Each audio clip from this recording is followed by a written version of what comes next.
selamat datang di Arapa Channel. Kali ini kita akan membahas sesuatu yang sering jadi pertanyaan banyak orang. Apakah rumah kita bisa dihuni makhluk halus? Mungkin ada yang pernah mengalami hal-hal aneh di rumah, seperti suara misterius, barang berpindah tempat sendiri, atau suasana yang tiba-tiba bikin merinding tanpa alasan. Kira-kira apa benar rumah kita bisa dihuni oleh makhluk yang tak kasat mata, atau semua itu hanya kebetulan belaka? Di video ini kita akan membahas tanda-tanda rumah yang mungkin dihuni makhluk halus, alasan kenapa hal itu bisa terjadi, dan bagaimana cara menghadapinya.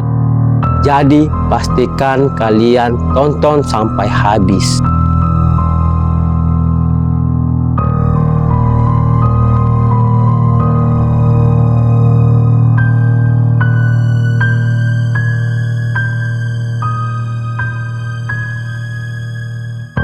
Pertama-tama, kita perlu tahu dulu bahwa makhluk halus seperti jin atau arwah diyakini oleh sebagian orang sebagai penghuni alam gaib yang hidup berdampingan dengan manusia. Mereka sering disebut tinggal di tempat-tempat tertentu, termaksud rumah manusia. Tapi kenapa mereka memilih tinggal di rumah kita? Ada beberapa alasan yang sering dikaitkan. Yang pertama, energi rumah. Banyak orang percaya bahwa makhluk halus tertarik pada tempat yang memiliki energi tertentu, seperti rumah yang terlalu sepi, gelap, atau jarang dihuni. Energi negatif dari penghuni rumah, seperti rasa sedih, marah, atau ketakutan, juga dianggap bisa mengundang mereka. Sejarah rumah.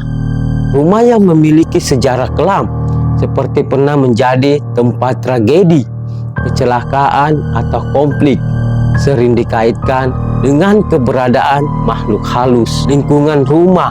Letak rumah juga bisa jadi faktor. Rumah yang dekat dengan pohon besar, sungai, atau tempat-tempat yang dianggap sakral diyakini lebih rentan menjadi tempat singgah makhluk halus. Tidak sengaja mengundang. Kadang-kadang penghuni rumah sendiri yang tidak sengaja mengundang makhluk halus, misalnya dengan memainkan permainan tertentu, melakukan ritual, atau bahkan hanya iseng memanggil mereka. Lalu, bagaimana kita tahu kalau rumah kita dihuni makhluk halus? Berikut beberapa tanda-tanda yang sering dirasakan oleh banyak orang. Pertama, suara aneh, suara langkah kaki, pintu berderi, atau barang jatuh padahal tidak ada siapa-siapa, bisa jadi tanda keberadaan makhluk halus. Orang yang berpindah tempat.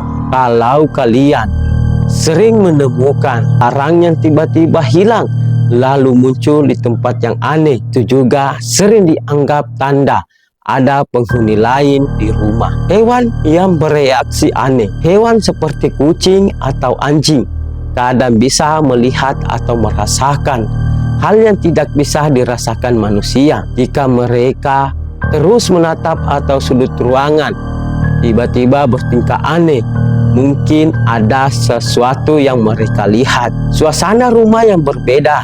Kadang kita bisa merasakan ada sesuatu yang tidak beres, seperti perasaan tidak nyaman, merinding, atau tiba-tiba merasa diawasi. Mimpi yang sama berulang kali. Sebagai orang percaya bahwa mimpi tertentu, terutama yang menyeramkan atau penuh simbol aneh, bisa menjadi pesan dari makhluk halus yang tinggal di rumah kita. Jika teman-teman merasa rumah kalian mungkin dihuni makhluk halus, jangan khawatir. Ada beberapa cara yang bisa dilakukan untuk menghadapi situasi ini. Yang pertama, jaga kebersihan rumah. Rumah yang bersih dan terang biasanya kurang disukai makhluk halus. Pastikan rumah kalian selalu rapi, tidak lembab, dan cukup mendapat cahaya matahari. Doa sesuai keyakinan. Doa bisa menjadi pelindung yang sangat kuat. Jangan lupa untuk berdoa dan meminta perlindungan sesuai dengan kepercayaan kalian. Hindari energi negatif. Usahakan untuk selalu menjaga suasana rumah tetap positif. Hindari bertengkar atau membawa emosi negatif ke dalam rumah. Gunakan pengharum atau minyak wangi. Beberapa orang percaya bahwa bau tertentu seperti bau jeruk atau bunga bisa membuat makhluk halus merasa tidak nyaman dan pergi. Konsultasi dengan ahli jika kalian merasa tidak bisa menghadapi situasi ini sendirian. Tidak ada salahnya untuk berkonsultasi dengan orang yang lebih paham seperti ahli spiritual atau tokoh agama. Sebagai penutup, kita akan membagikan kisah nyata dari seorang yang pernah merasakan kehadiran makhluk halus di rumahnya. Kisah ini berasal dari Mbak Rina, seorang ibu rumah tangga yang tinggal di sebuah rumah tua bersama keluarganya. Mbak Rina bercerita bahwa pada malam pertama tinggal di rumah itu, dia mendengar suara langkah kaki di lantai atas. Padahal seluruh keluarga sudah tidur di kamar masing-masing. Awalnya dia mengira itu hanya halusinasi, tapi kejadian itu terus berulang setiap malam. Bukan hanya itu, lampu di ruang tamu sering mati sendiri, padahal sudah diganti dengan bohlam baru. Anaknya yang masih kecil juga sering menangis tanpa sebab saat berada di salah satu sudut ruangan. Setelah beberapa bulan, Mbak Rina akhirnya memanggil seorang ahli spiritual untuk memeriksa rumah tersebut. Menurut sang ahli, rumah itu memang dihuni oleh makhluk halus yang sudah lama menetap di sana. Untungnya setelah dilakukan pembersihan, suasana rumah kembali normal dan damai. Itulah pembahasan kita tentang apakah rumah kita bisa dihuni makhluk halus. Semoga cerita ini bermanfaat dan bisa menjadi pelajaran untuk kita semua. Ingat, makhluk halus memang ada, tapi jangan sampai rasa takut kita malah membuat mereka merasa lebih kuat. Tetap tenang, berdoa, dan jaga energi positif di rumah kalian. Kalau kalian punya cerita atau pengalaman serupa, jangan ragu untuk share di kolom komentar ya. Sampai jumpa di video berikutnya hanya di Arapa Channel.